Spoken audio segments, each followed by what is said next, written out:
afternoon. Good afternoon. I'm Susan Kelly, President of the City Club.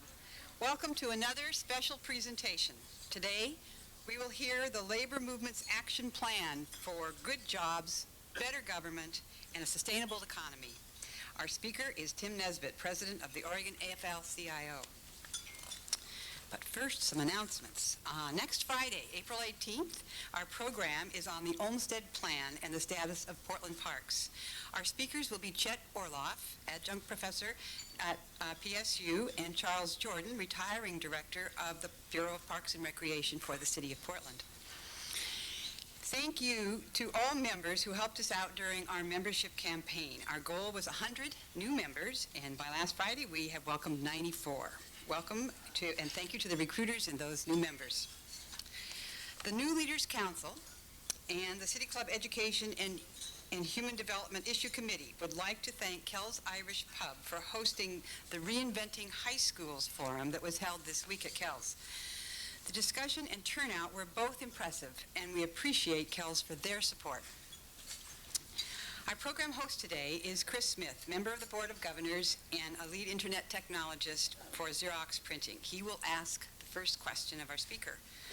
Following Chris's question, we'll open the program to questions from City Club members in the audience.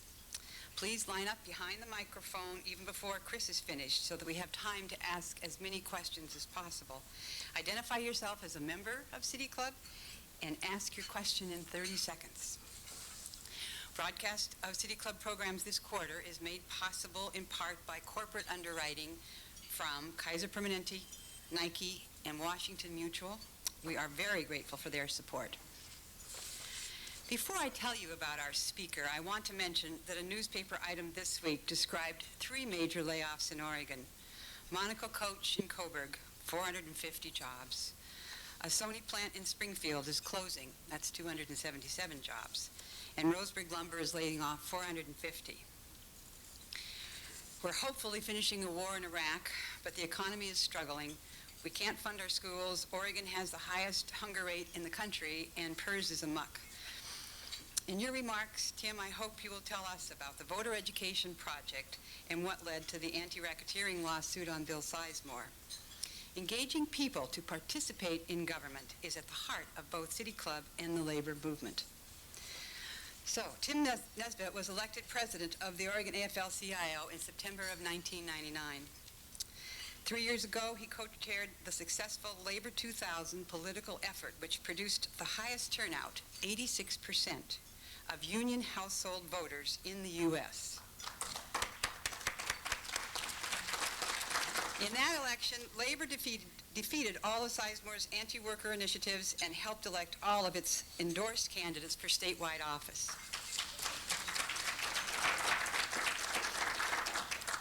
In 2002, Tim guided Labor's successful effort to raise the minimum wage and reform the initiative process with 2 measures on that ballot. Nesbitt came to this position from the Oregon State Council of the Service Employees International Union, where he served as director. His career in the labor movement began in 1977 in Alameda County, California, and has spanned over 25 years of successful organizing, research, communications, and collective bargaining. Tim was raised in New York, where he received a degree in journalism from St. Bonaventure College. He and his wife, Catherine Riker, have a daughter, Marguerite, who attends Portland State University. Please welcome our guest speaker, Tim Nesbitt.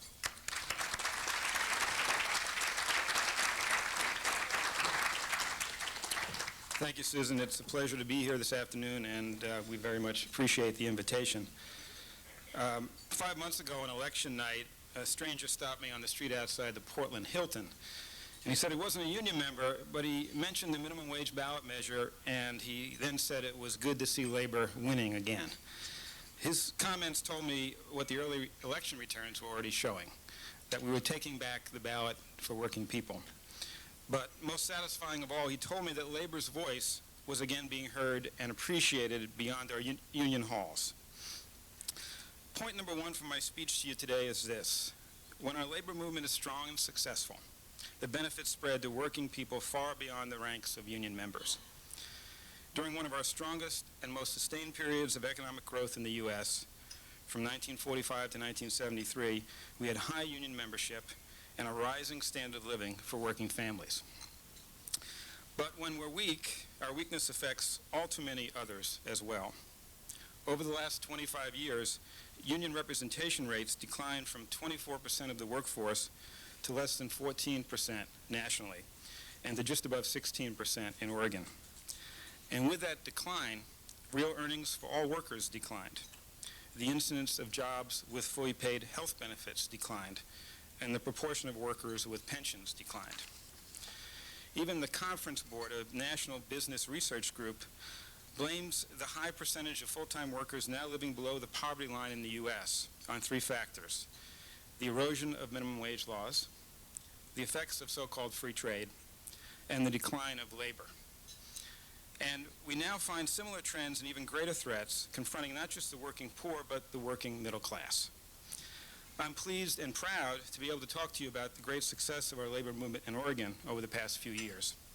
But we've achieved those successes against tough adversaries, in a tough political environment, and now in a daunting economic recession. First, due to harmful trade policies, we've suffered a massive loss of manufacturing jobs. 2.5 million of those jobs in the U.S. and 34,900 manufacturing jobs in Oregon lost since our peak in 1998. And by the way, this morning's unemployment report shows a disturbing trend back up from 7.3% unemployed in Oregon to 7.6%. And these manufacturing jobs that have taken such a heavy hit are our best paying jobs, whose wages and benefits will be very hard to replace. Further, due to the relentless politics of greed, we've suffered a slow but steady shift of tax burden from the profits of businesses and the assets of the wealthy to the paychecks of working families. This has occurred not only at the federal level, but here in Oregon as well. Finally, the greatest threat to the standard of living of America's working families is coming not from foreign trade, but from a deliberate corporate strategy at home to compete more aggressively for lower paid workers with fewer benefits and little job security. Walmart is a prime example. It's now the largest employer in the U.S. Its superstores displace established retailers wherever they appear and drive down standards for local workers. Walmart is the most profitable retailer in the world, but pays $2 to $3 per hour less than union stores and fails to provide health insurance for a majority of its workers. Communities suffer when companies like Walmart move in, just as communities suffer when good companies move out in the search for cheaper labor elsewhere. That happened when York International moved from Milwaukee, Oregon in 2001, and 260 skilled sheet metal workers lost their jobs. Even in this environment, however, our labor movement has held its own. We talk about a decline in union membership, but the labor movement nationally had 18.1 million members in 1979. Today we have 16.4 million members. That's not a big decline considering the loss of jobs in our core industries. It's just that the rest of the workforce is a lot larger now. And it's difficult to keep up with rapid turnover and dislocations in our workplaces when constrained by labor laws that are slow and cumbersome at best and, at worst, easily flouted by employers who threaten, coerce, and penalize workers who seek a collective voice on the job. In a survey of NLRB elections conducted in 1998 and 1999, it was found that 67% of employers held private one-on-one meetings with their workers at least once a week to discourage their vote for a union. 52% threatened to close their business. 26% fired union activists. In 1998, the NLRB ordered employers to reinstate 24,000 workers who'd been fired for union activity. Usually, though, after the election was over and the damage done to the workers' exercise of free choice on the job. Still, polls tell us that fully 50% of all workers who don't have a union would vote for a union given the opportunity. That's the highest level in 20 years, and it's even higher among young workers. So support for unions is growing, even in the face of intense opposition from employers. And union members continue to make great contributions to our well-being, on the job, in our communities, and in the political arena.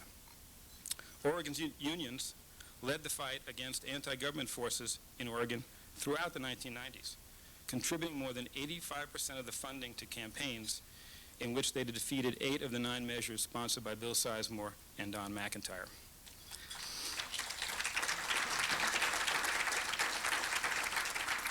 And in recent elections, our unions have done more than defeat bad measures. Through their efforts, we raised the minimum wage twice, in 1996 and again last year. We preempted the selective use of supermajority voting requirements with the passage of the Defense of Democracy Act in 1998. We extended collective bargaining rights to home care workers in 2000.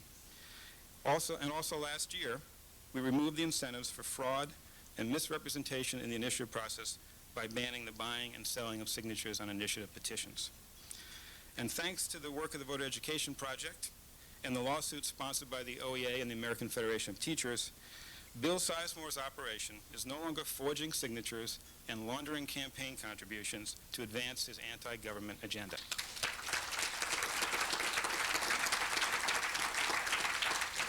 And at this point, I'd like to recognize someone in the audience who's the executive director of the Voter Education Project, and that's Jeannie Berg. Jeannie is probably worth time on your program at another date, but she can tell great stories. One of my favorites, though, is when the project got started and to test kind of the receptivity, one would say the go-ability, of many of the public in signing petitions they don't always understand. She took her crew out to Pioneer Square and had them get signatures on a petition for nothing. It was blank, and they were told to tell people it was a petition for an idea, and they were going to fill it in later. And her team got, I think, 25 signatures in 15 minutes. So, but that was at the start of the project. I think signers are a lot more wary now of what they're being asked to sign. Thank you, Jeannie. We have other achievements to be proud of as well. Our building trades unions, through their apprenticeship programs, trained more than 13,000 skilled workers last year, compared to 840 enrolled in non-union programs, and with a 10% higher completion rate than the non-union counterparts. Did I see Dan Gardner come in, our Commissioner of Labor and Industries? Thank you, Dan, for your efforts in apprenticeship. And many of our unions excel in charitable giving. The building trades raised $300,000 last year for Dornbecker's Children's Hospital, Providence Child Center, the March of Dimes, and other charities for special needs children. The machinists sponsored the Guide Dogs for the Blind program, pioneered by a former machinist who was told he was too old for a guide dog when he lost his sight. Dan Sass and Bob Petroff, thank you for your efforts with that charity. It's now a national program. The United Food and Commercial Workers raised more than $50,000 to fight leukemia over the past 6 years. The Northwest Oregon Labor Council and Labor's Community Services teamed up to raise and give more than $90,000 last year to help jobless families. Judy O'Connor from Northwest Oregon Labor Council, thank you.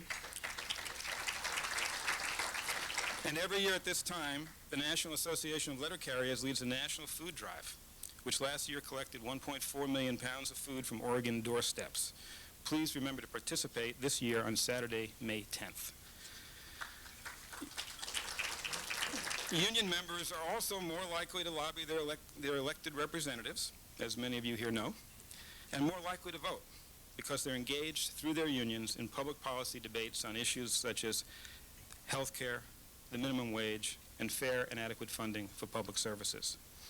In November 2000, as Susan told you, 86% of union household voters in Oregon voted, compared to 79% of non-union voters. But most of all, our unions provide a collective voice on the job, bargain for fair pay and benefits, and fight for safer workplaces in ways that benefit all working people. When I was at the bedside of my grandson at Legacy Emmanuel Hospital last December, where the nurses don't have a union, his nurse told me that she got a nice raise right after the Oregon Nurses Association settled their contract with OHSU.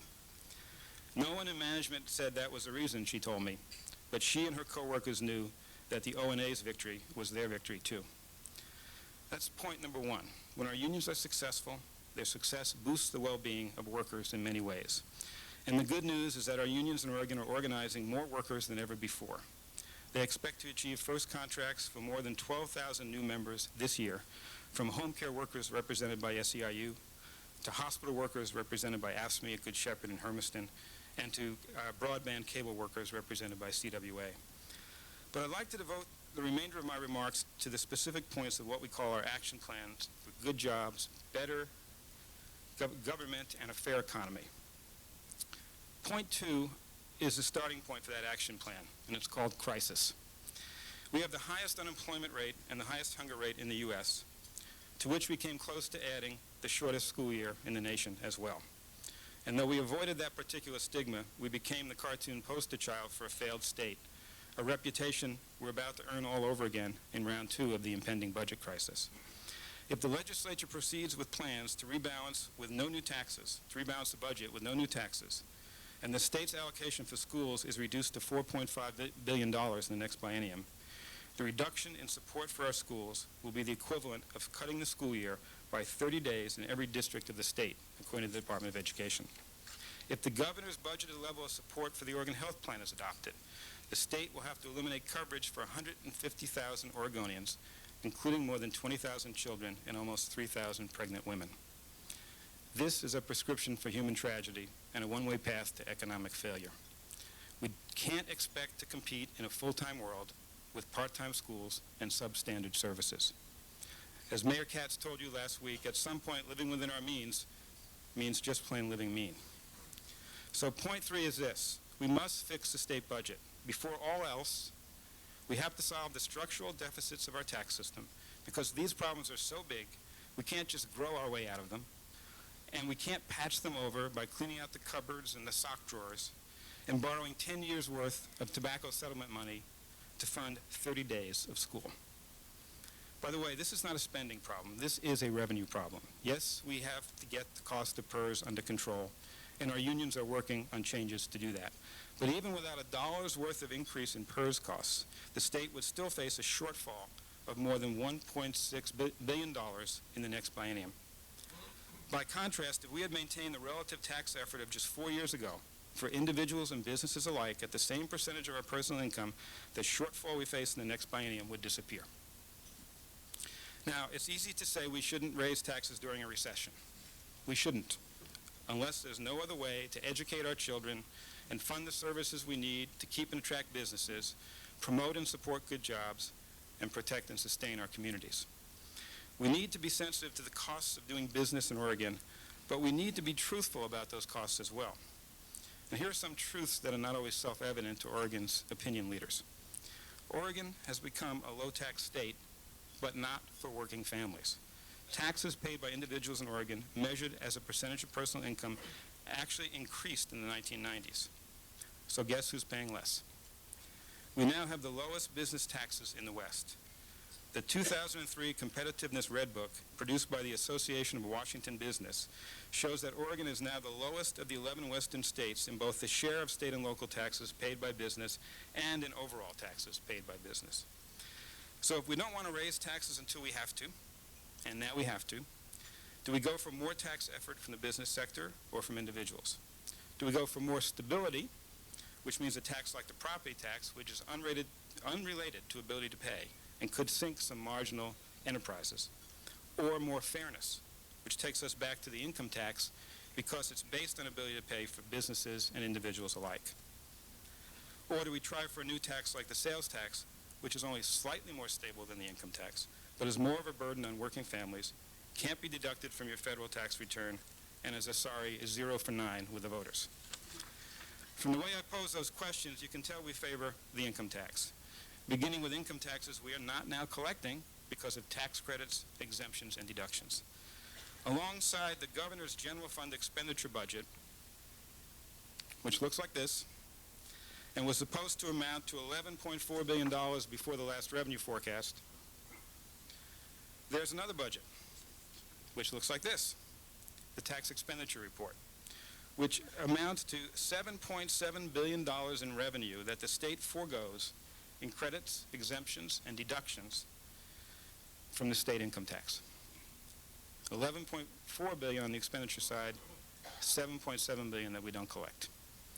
This second budget tells us that for every dollar the state levies in income taxes, it collects only 55 cents.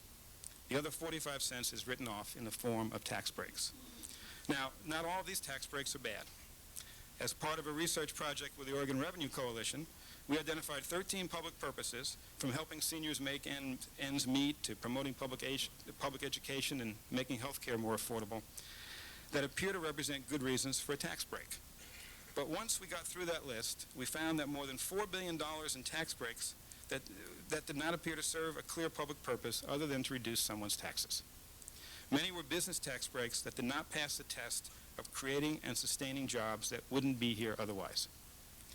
One example, we will give away $24.9 million in the next biennium to subsidize the foreign operations of a small number of Oregon businesses when that amount of money could otherwise fund a full school year for 1,000 children, Oregon health plan coverage for 1,290 Oregonians, and in-home care for 345 seniors, and get a payback of $21.7 million in matching federal funds.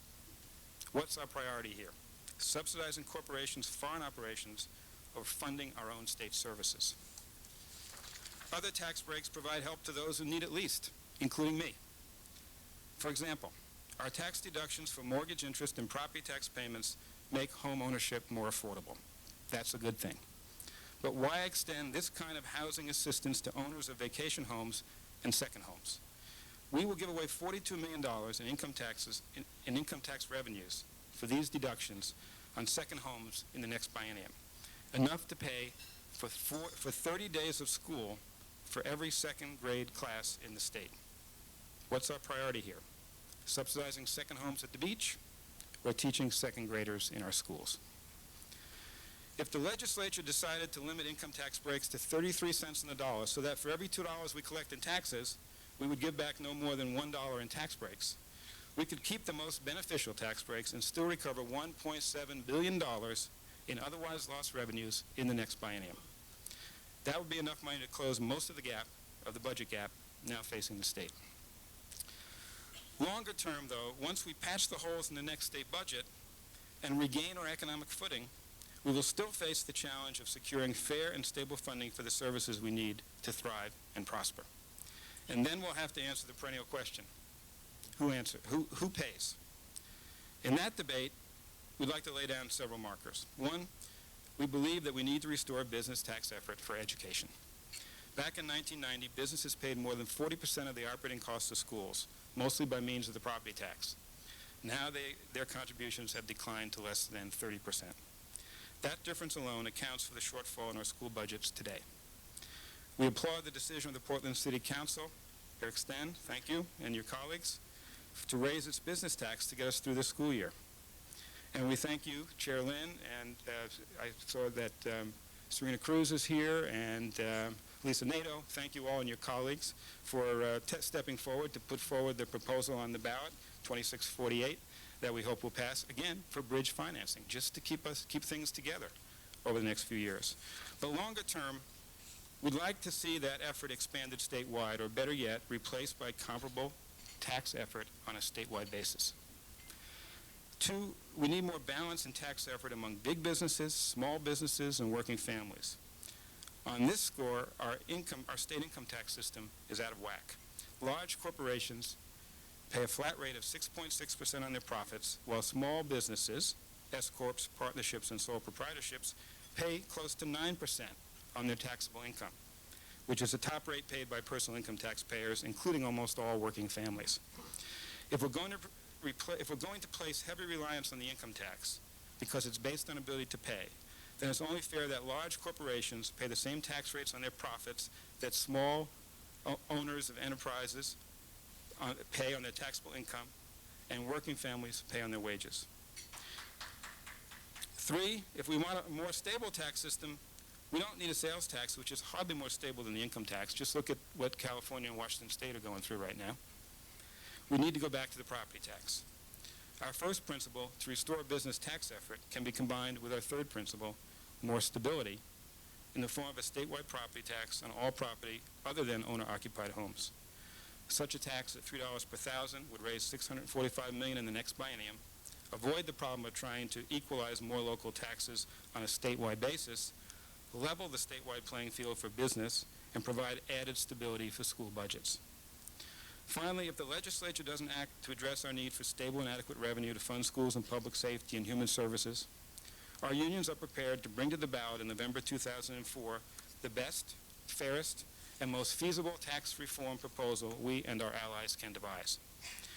To do that, we'll work to secure the support of the greatest number of citizen groups and constituencies who share our determination to regain fair and adequate funding for the services we need to protect our quality of life and support a healthy economy. If you'd like to be part of that decision-making, go to our website at www.oreaflcio.org, participate in our online surveys, sign up for our electronic newsletters, and join the Oregon Revenue Coalition. You have the forms in the information packets on the table. It's a newly formed coalition of labor, community, and religious groups committed to restoring the funds we need to maintain state-funded services in the 03-05 budget. Point 4 brings us to the brink of another crisis: healthcare costs. Other than outright job loss, there's probably no greater threat to the well-being of working families than the rising cost of health care. Almost 2/3 of Americans get health coverage through their jobs, and responsible employers continue to do all they can to cover the premiums for their workers and their workers' dependents. In our union contracts, more than 2/3 of all workers enjoy coverage fully paid by their employers for themselves, their spouses, and their children. But with costs rising at 12% or more per year, even responsible employers are shifting more premium costs to their workers. As a result, those workers face the Hobson's choice of giving up scarce take-home pay to cover their premiums or giving up coverage for themselves or their family members. Often, the premiums for dependent coverage are the first cost to be shifted to workers, and coverage for kids is the first to go. Less responsible employers gain competitive advantage by not even trying to cover their workers and by shifting that obligation to us taxpayers. Walmart admits that the majority of its workers are forced to rely on a spouse's health insurance plan or public assistance for their health care. As a result, it's estimated that Walmart shifts as much as $1 billion a year in health care costs to other employers, workers, and taxpayers throughout the U.S. 4 weeks ago in this forum, Barney Spade of Kaiser Permanente and Alice Dale of Service Employers Local 49 told how these pressures and practices affect health care coverage in Oregon. Last year, 14% of Oregonians went without health insurance, up from 11% in 1998. That's 472,000 Oregonians now who go without care unless and until they show up in hospital emergency rooms, an increase of more than 100,000 individuals in 5 years. Now, not many people think that we can hope for any solution to these trends at the federal level, nor can we expect voters to embrace comprehensive change at the state level, as the failure of Measure 23, the Health Care for All initiative, proved last November. But our unions have learned that the underlying drivers of health care cost increases are beyond solution in any one workplace. So what can we do? The most immediate solutions can be found in public-private partnerships and modest public mandates to address two of the biggest contributors to our health care crisis: the rapidly increasing cost of prescription drugs and the decline of employer support for workers' health insurance. First, prescription drugs. There's probably no product more sensitive to the size and sophistication of its buyers than prescription drugs. Studies show that prescription drugs purchased by an uninsured person cost more than twice as much as the same medication purchased by the federal government for its VA hospital patients. Big states pay less than small states when purchasing prescription drugs for their Medicaid programs. Big insurance groups pay less than small insurance groups. Remember what happened when we needed large quantities of Cipro to combat the anthrax threat after 9/11. Bayer was charging $4.67 per tablet average wholesale price, but the feds got them down to 75 to 95 cents a piece, depending on volume. And Bayer still made money on the deal, since it's estimated that the company spends no more than 20 cents a pill to make that particular drug. In most of our insurance plans, outpatient prescription drugs now cost $100 to $140 per month in premiums for the average worker. If we could get the same prices offered to large states as those offered to large states for their Medicaid programs, we could cut that cost by more than 20%. The way to do that is to create a prescription drug bulk purchasing pool to enable public and private health plans to negotiate lower prices from the drug companies. Such an approach is proposed in House Bill 3570 and Senate Bill 567, the latter to be heard by the Senate Health Policy Committee on Tuesday afternoon. The pharmaceutical lobby is opposing these bills, but their opposition is proof positive that this approach will work. Another approach is to establish voluntary public-private partnership involving employers and unions to undertake bulk purchasing on their own. Governor Kulongoski has promised to promote this effort, and we'll be convening a meeting of state agency heads, business leaders, and union leaders on May 2nd to get this process underway. Next, we need to get employers like Walmart to start paying their fair share for the health care costs of working families. One example, offer video poker retailers who provide health insurance for their workers the right to collect commissions of 32% on the state's gambling proceeds, which is the deal they have now. But if they don't provide health insurance for their workers, cut back their commissions to 15%. That's still enough to earn a profit, and the state can use the extra money to offset health care costs for workers covered by the Oregon Health Plan. On a larger scale, the state could establish a pay-or-play system to cover children who are usually the first to be cut from employer plans. An employer-paid payroll tax of just 2% would be sufficient to guarantee fully funded health care for all children in Oregon up to the age of 19. If you're an employer who's already paying for such coverage for your workers' children, you'd get a tax credit to offset the 2%. Such a plan, which has been proposed in House Bill 3285, would offer many benefits. It would level the playing field between good employers who already provide such support for their workers' children and those who don't. It would mitigate cost shifting for uninsured children to employers, workers, and taxpayers. And it would generate $580 million in new matching funds from the feds and save the state $170 million in general fund costs in the next biennium. For working families and taxpayers, these are win-win reforms. They can be a plus for our economy, too. Employers everywhere in the U.S. are struggling with the costs of health care. If we can create an environment where employers, government, and unions work together to achieve lower costs for health insurance, we will reduce a significant cost of operating in Oregon and help to promote a healthier and more productive workforce at the same time. Finally, my last point is about jobs, how we get them, how we keep them, and how we make them better. We start with this question. What can a small state do in a fiercely competitive global economy to get and keep good jobs? First, don't do anything stupid like cutting funding for schools, which is why solving this budget problem is so critical. Next, take care of the basics. Shovel-ready land is good, but not if we can't truck the dirt from point A to point B. We've got rutted roads and broken bridges. It's long past time to upgrade our transportation system, and doing so will give a jolt to our economy as well. We support the governor's plan to increase vehicle registration and title fees to get on with the job of rebuilding our roads and bridges and create and sustain 5,300 family wage jobs in construction and maintenance over the next 10 years. And Lynn Learback from the Teamsters, I know you're helping with that effort. Thank you. And Ed Glad from the Carpenters, thank you for your help on those proposals as well. Next, we should turn challenges into opportunities.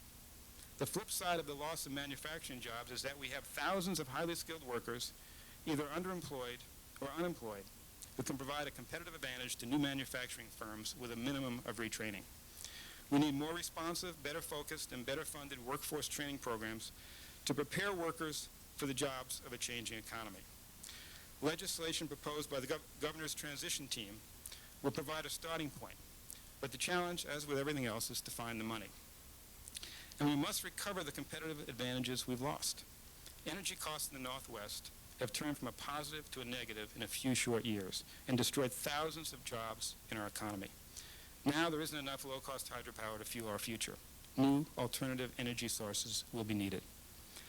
And now that the state has begun to receive multi-million-dollar settlements from the companies whose market manipulations helped to create the energy cost crunch, $15 million from the Williams companies, $17 million from El Paso Corp., and more to come from other companies, we should use some of these funds as a resource for our workforce development needs and as potential seed capital for alternative energy projects.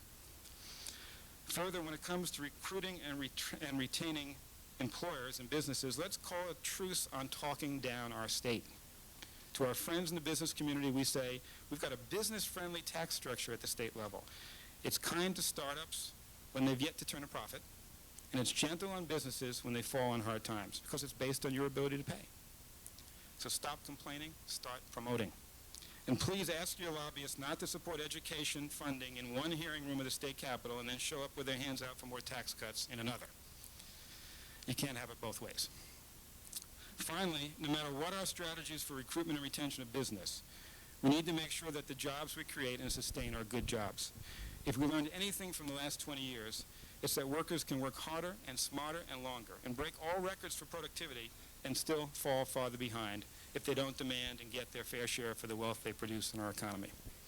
Last year, the ILWU endured a lockout and survived a showdown with some of the most powerful corporations in the world and some powerful figures in the Bush administration, not just for their own jobs, but for the right to bargain for the betterment of jobs yet to be created.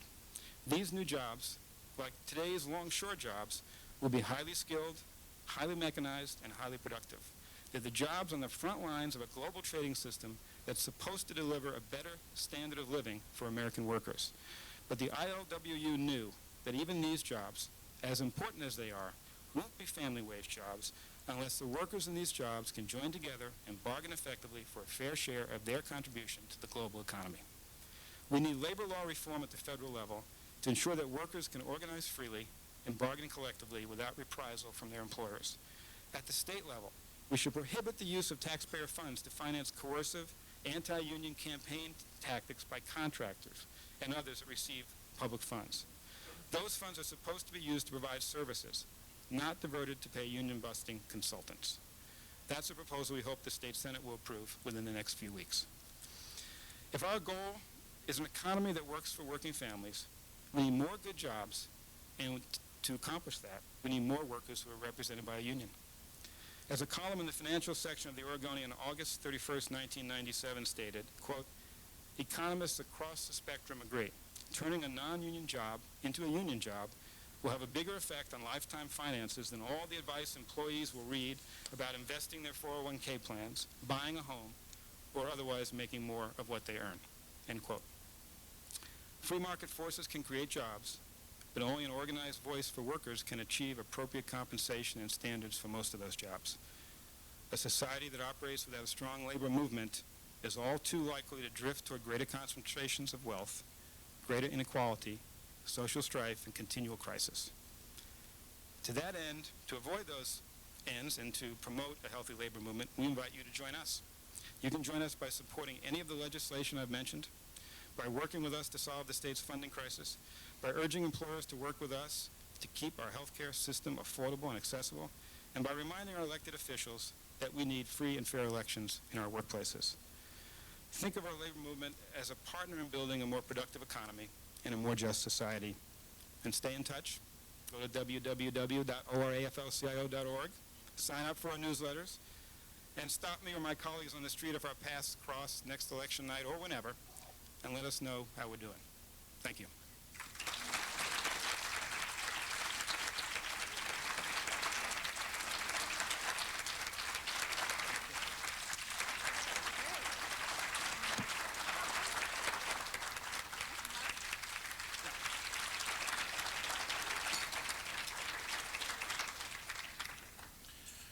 Well, thank you very much, Tim.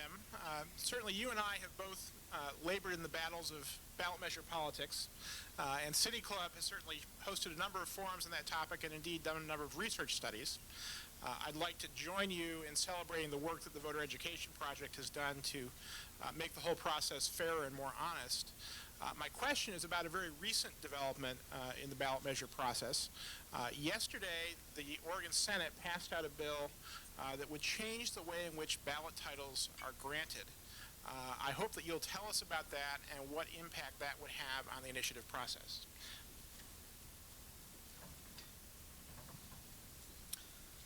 I'm happy to tell you about that. I think one of the problems with the initiative process in Oregon is that it's been so easily manipulated by full-time practitioners of the process to advance a political agenda, not just to respond when the legislature fails to address an issue, but year after year to churn out ballot measures as a way of basically making money on the process.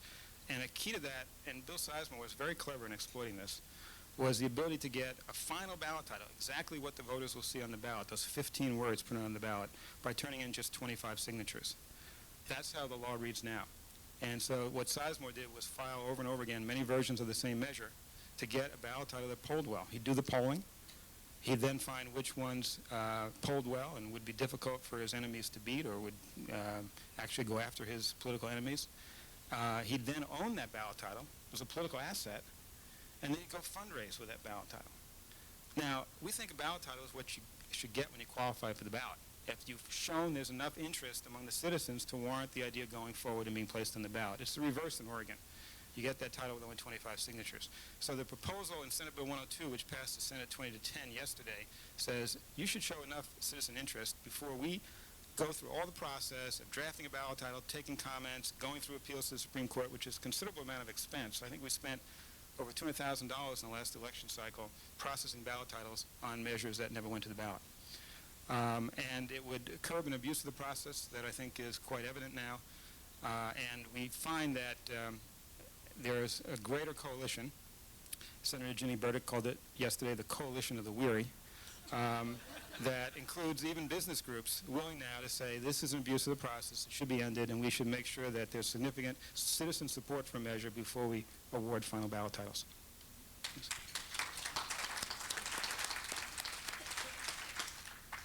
Joe Smith, City Club. Tim, in your address today, as is very common in speeches of this kind today, decrying the situation, you addressed principally the state and state taxation, state expenditures. Smith family's going to pay their taxes this week, and we will send over 3 times to Washington, D.C. the amount that we will send to Salem. Over half of the discretionary federal budget is going to the Pentagon.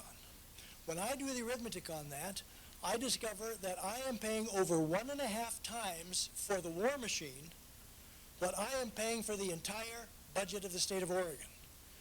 What leadership do you see the labor movement doing to address that huge rape of priorities?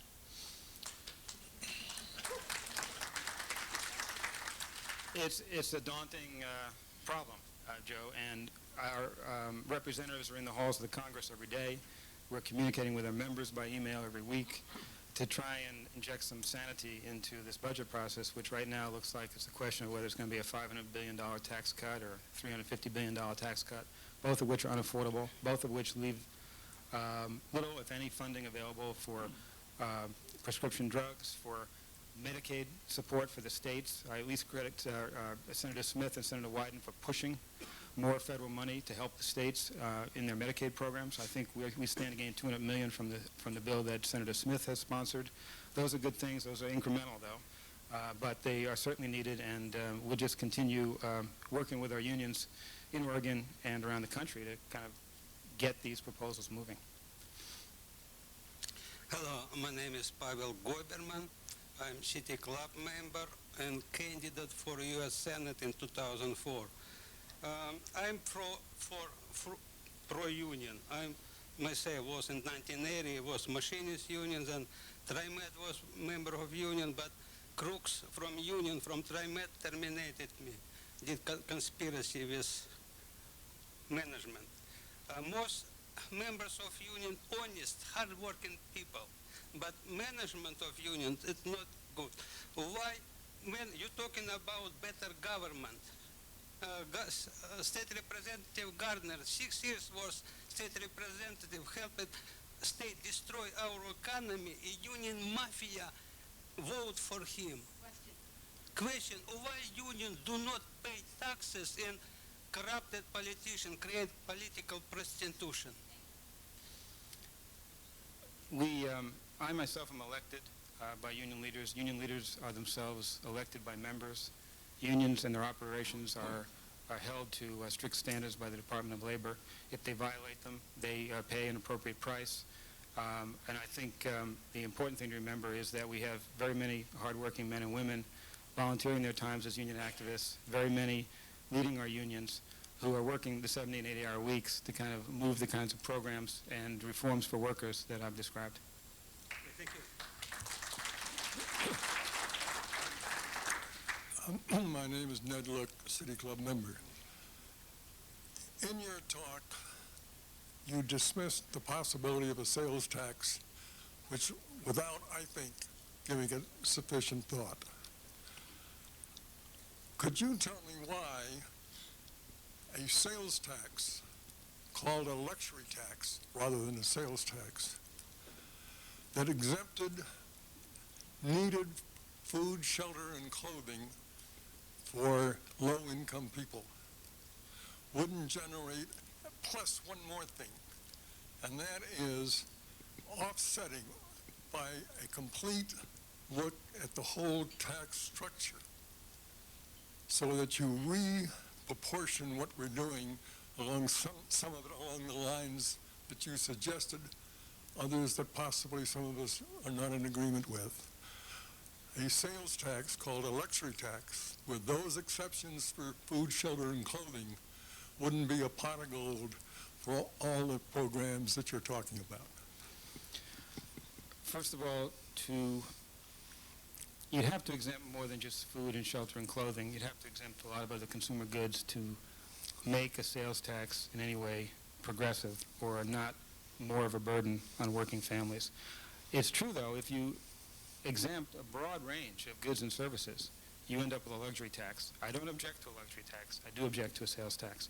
The other problem that a sales tax has is that, if it's part of a comprehensive package where you're adding the sales tax and trying to reduce income or property taxes, one big obstacle we have is that sales taxes are not deductible for individual taxpayers. So for any of us who took $1 of sales tax in lieu of $1 of income tax, we'd pay $1.09 for that dollar, which means the state, that revenue neutrality and tax neutrality don't equate in those packages. Further, I think we have to acknowledge that the sales tax has a lot of problems now in the internet economy. It may, in fact, be a 20th century tax, which is becoming much more problematic in the internet, dependent commerce world.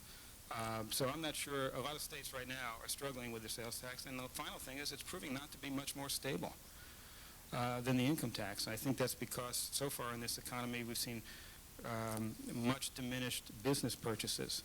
But if consumer spending goes down as well, I think the sales tax will take an even bigger hit in some of those sales tax dependent states than has our income tax. You may be right. I don't think so.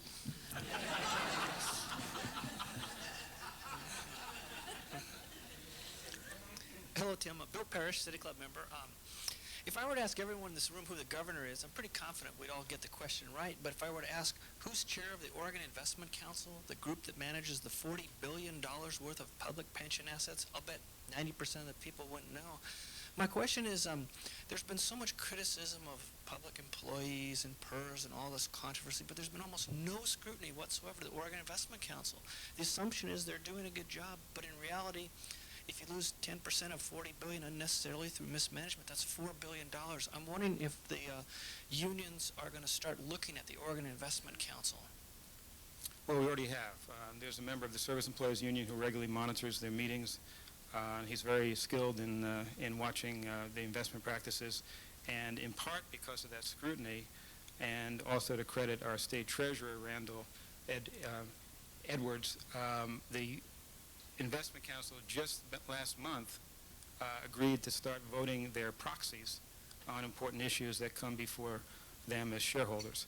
And I think that's an important step forward. But I think you have a good point that more scrutiny needs to be applied, and that council, we believe, can be more activist and more productive by exercising their rights as our rights and their rights as shareholders. I'm Roy Polani, a City Club member. Mr. Nesbitt, in your speech, you have talked about a sustainable economy, and one way of achieving it is tax reform. I'm wondering if at this time of this tremendous shortage of funds, wouldn't it be appropriate perhaps to go back to the voters of Oregon and suggest a revision of the state gas tax to the extent that it be opened equally to all forms of transportation, particularly public transit and rail? And that being done, would then be appropriate to increase substantially the gas tax, which is so low by world standards, and would have a beneficial effect on sustainable development in the future. Where do the unions stand on that? Would they favor a... Well, coming into this session of the legislature, we were open to any form of transportation funding increase, including a higher gas tax. It seems, though, in the last two sessions, whenever the legislature convenes, gas prices have, for other reasons, risen, making it tougher to prevail with a proposal like that. As far as opening it up for wider forms of expenditures, I think it all depends on whether it can also be accompanied with a increase in funding, because otherwise we're taking the money away and creating more competition among worthy projects. Exactly. In fact, that's what I suggested. I suggested that first we would have to allow the funding of additional, of alternative transportation, and then second, we should then increase the gas tax appropriately. It's going to be a very tough sell with the voters, unfortunately, which is why This is a tough time, isn't it? Yes, it is, and we're taking on as many tough problems as we can. Marsden Smith, member of the City Club. Got two questions. I hope that's okay. First is, can you tell me with assurance that not a single pension fund administered by AFL-CIO has stock investments in Walmart? And also, why is it that the unions and tax proponents, just assume that there's a business tax? I hope that there's no such thing as a business tax, because every single business owner that I know of, whether it be a restaurant or a paper mill or whatever, they pass those costs on to the prices that you and I pay as consumers. And so why is it that you insist on taxing business when what we're doing is we're just transferring that burden to the rest of us? Thanks. Okay. On your first question, I can't tell you that there's not a union pension fund that doesn't own Walmart. There probably are union pension funds that own Walmart stock, but there's, I think, a valid question in a debate over and over again about whether our pension funds are best managed by adopting do-not-buy lists and therefore not buying certain stocks, or buying a broad base of stocks, including stocks like Walmart, and then exercising our rights as shareholders to try and change the policies of those companies. That's harder to do in a Walmart because of the great concentration of shares among the family. But we have, because of our ownership of companies with whom we challenge their practices all the time, managed to effect change in shareholder meetings. And you may not read about the source of a lot of the sponsorship of these shareholder proposals. A lot of them come from us, from the labor movement. And in the last few months, we have put limits on executive compensation and also brought forward the question of ending the practice of companies moving offshore to avoid taxes. And that's a movement which I think we're going to be all the more active in. And secondly, on the question of business taxation, we're sensitive to the cost of business in Oregon and every state, and we're sensitive to the need for a healthy private economy in order to generate and support jobs. But a business uses public services, and to some extent, it should make an effort to contribute to the services from which it benefits. Secondly, when business taxes are passed along, they're not always passed along to consumers. They're sometimes passed along to the owners of capital. But even when passed along to consumers, a lot of them, depending on the business and the product produced and where it's sold, are exported out of state. Some of the states which have a high business tax burden manage to export more of their taxes to out-of-state consumers. And Oregon, because of our tax structure, ends up absorbing more of the tax burden in-state. And that's another reason, I think, for more equity and balance in how we tax the businesses in Oregon and how other states tax theirs. Ron Cease, I'm a member of the City Club and on the board of the Oregon Food Bank. We were talking earlier about the minimum wage index issue. The State House has now very easily passed a measure that would eliminate the index. The bill is now before the Senate, and we have hopes that it'll be stopped there. But if you look at both that issue, that is, when you increase the minimum wage, you can assume that the people who are on minimum wage or close to it are going to be spending that money into the economy. In a somewhat similar way, at the federal level, when we talk about reducing taxes for essentially the people at the top, I guess the question I have of you, I'd be interested in your comments. Why is the public or why is the media not spending more time talking about how we need to get money into the economy? And so many things that are going on really won't do that to any great extent. That is, the people at the top, you give them more tax relief, they're not going to put a lot of that into the economy. Why isn't there more discussion in the media and so forth? There doesn't seem to be a visible issue to me. I'm curious, this phenomenon. I'd be interested in your comments. I'm not sure I can answer why we're as disappointed with the media as we are on those kinds of issues. I do know that the whole agenda of tax cuts for the wealthy can't sustain that scrutiny, can it? And when instead we look at getting more money through the unemployment system or through a minimum wage into the pockets of working families, we know those dollars produce the greatest bang for the buck. they'll be spent in local communities. We made that argument in the legislature last month and got unanimous vote from the House and Senate to add another 13 weeks to unemployment benefits. All of those dollars we spent in local communities. That's $29 million that will be spent in the next 6 months, 3 to 6 months in Oregon, in mostly local retail establishments. And to their credit, AOI and the Oregon Business Association backed us on that proposal. So maybe we're making some headway, at least with some people who see the benefit of that kind of spending. But you see that as a national, it is a problem, isn't it? Even the public doesn't seem to be paying that kind of attention to it. That's true. I find it terribly intriguing. It is. Thank you. Tom Dunn, City Club member. I'm very inspired by your efforts down in Salem, particularly to do what we can to protect education, public education. I wonder if you could comment on your efforts, to what extent you see, in fact, now or in the future, joining together with business in this effort, because it seems to me it's a common problem for workers and businesses. In regard to tax reform in particular?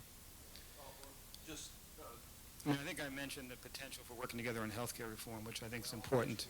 On education, I sat in a task force with a former manager from Intel about 3 or 4 years ago who said, after we looked at the data, "You're right, Tim, businesses should pay more." And then when we went around the table with a diverse group of representatives of various sectors of the business community, we couldn't agree on how that could be done. I just think we have to get focused on the most feasible solutions. I also had the experience in a House committee hearing a couple of weeks ago of arguing for not local options on the property tax so much as more of an effort on the state income tax, which is based on ability to pay. And a representative of the Oregon Farm Bureau agreed with me. So he actually acknowledged the reduction in business tax effort over the last decade and said that his constituency would prefer an income tax over a property tax. Now, that with a high nominal income tax rate already, I think we should adjust the corporate. I think where that takes us is towards reducing the income tax breaks, putting the income back in the income tax. It is based on ability to pay. It is easier to deal with in a recession. It's kinder to startups. That takes us far, but not far enough, which is why in my talk I also outlined the need for more stability and more business tax effort for education through a statewide property tax, preferably not local option, but statewide.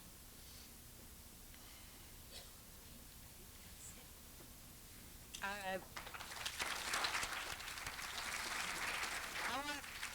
want to point out for our listening audience today that at the end of Tim's remarks there was a standing ovation, and I'm very pleased to see that and hear that from our City Club membership. City Club is adjourned.